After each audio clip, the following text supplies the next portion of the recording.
Hey, Chris from the Mighty Decibel here. Welcome back. This episode, we're going to be introducing a new series, Best Albums by the Decade. So, bottom line here, we're going to look at long tenured bands that have albums over many decades, and then name the best album for that band through each of those decades. A couple of rules of engagement here. We're only doing studio albums. We're not including live compilations or cover albums. And additionally, we're only going to be looking at bands that have albums over at least 3 decades. And we have a good one to start with here. Southern California's Bad Religion, one of the top 4 melodic punk bands of all time, in my opinion. So they're known for a couple of things. One, musically, they've got some punchy rhythms with multi-layered melodic vocals, and in a live setting, wow, these guys get you off your ass into the pit. Really good. I've seen these guys live a few times. The other thing they're known for is their socially conscious lyrics. So I'm going to come clean here. I do not listen to music for the lyrics. If I want to learn about something, I'll read a book, I'll read a newspaper, I'll go online. I don't care, quite honestly, what musicians think, just like actors. I don't care. So anyway, I always just look at vocals as another instrument. So anyway, I got off on a little tangents there. So let's get her going.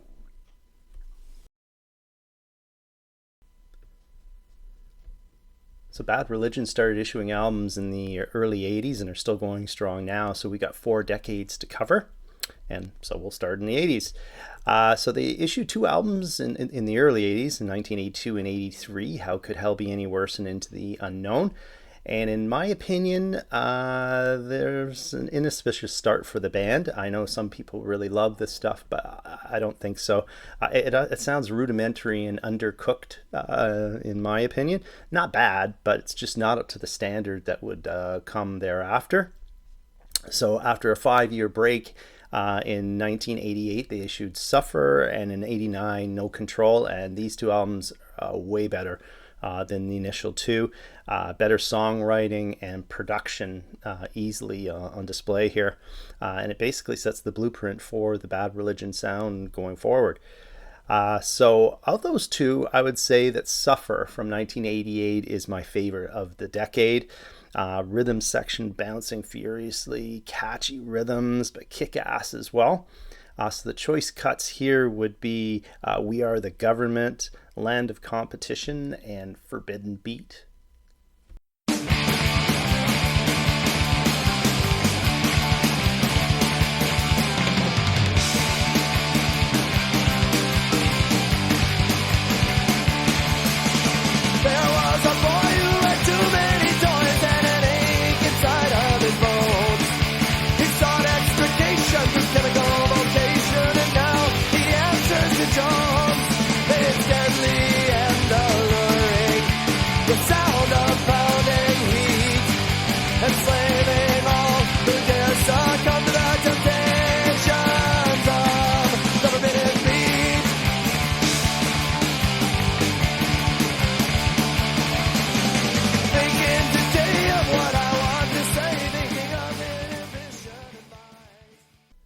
On to the 90s now, where the band issued 6 albums.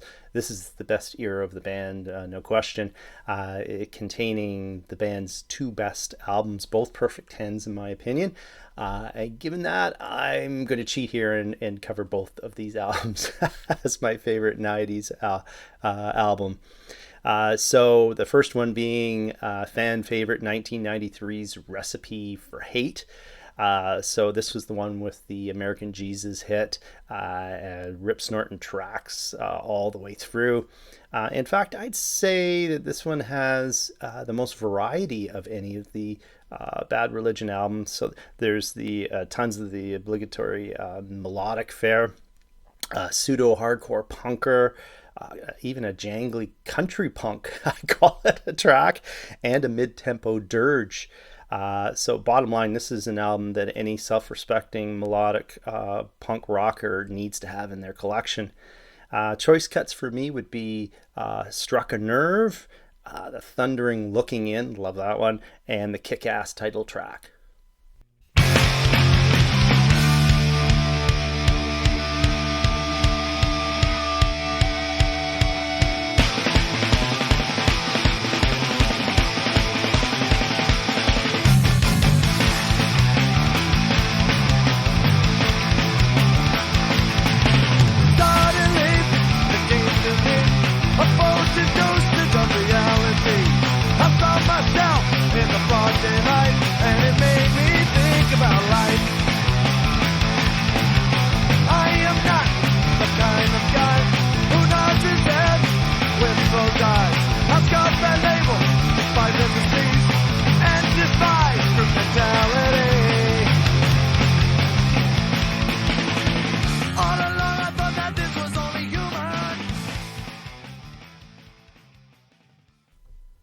The other album from the 90s that I'm going to point to as their best, probably be surprised some people out there, but it's the album that got me into the band. 1996 is The Gray Race. So I consider this to be the band's heaviest record, but it also has some of the most infectious melodies. And Jay Bentley's bass here is just thundering throughout the record. It also happens to have my favorite song of the whole discography, 10 in 2010, reaching into hardcore punk territory almost. So this is the perfect album for metalheads to try out Bad Religion and see if they're in their wheelhouse. Worked for me. So choice cuts, other than 10 in 2010, of course, would be Parallel, Drunk Sincerity, and Come Join Us, along with the title track.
In the O's, the band issued 4 albums between 2000 and 2007, and all of them are solid enough affairs, but there's one that stands out, and that would be 2002's The Process of Belief. So the back third of the album doesn't quite live up to the premise of the first 2/3, but the band still, overall, the band sounds energized, burr in their saddle. And the overall tempo is being a little bit higher, and there's an element of freshness compared to the other ones in that decade.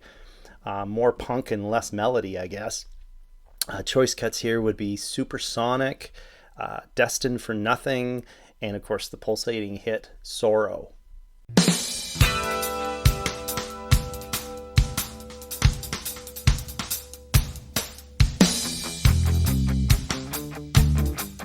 Father, can you hear me? How have I let you down? I curse the day that I was born, and all the sorrow in this world.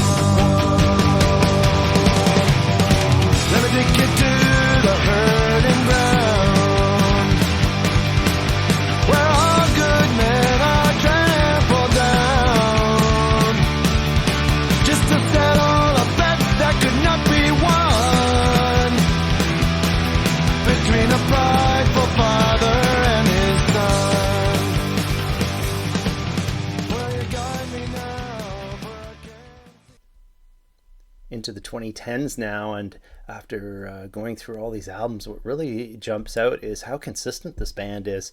Get past the first two albums in the early 80s, and every album is at least a 7 on my scoring scale. So amazing consistency, very, very similar to Motorhead. But anyway, in the 2010s, there were 3 albums that were issued, and the best of those was 2013's True North. So very similar to the Process of Belief in that it just sounds like the band is having fun again. Melodies and tempos coming at you fast and furious, snappy and fun. It's exactly what makes melodic punk so much fun. So choice cuts here would be Robin Hood in Reverse, Vanity, and another one of my favorite tracks of their whole discography, the In Your Face, Fuck You.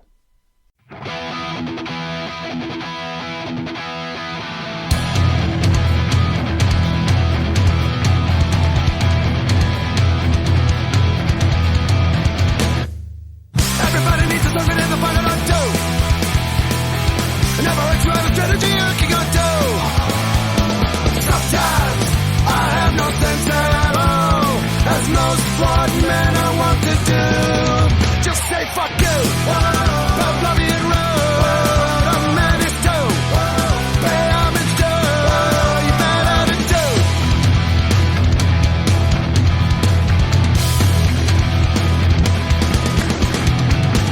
You can even get cerebral if you want to. Make a radical assessment of the incline code.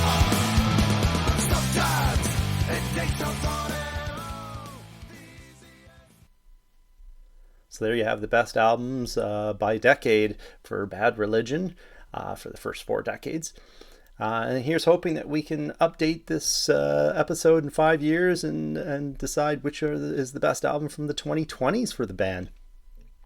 So before we go, I should mention that we've opened our own Discogs online store where you can buy some of our personal collections of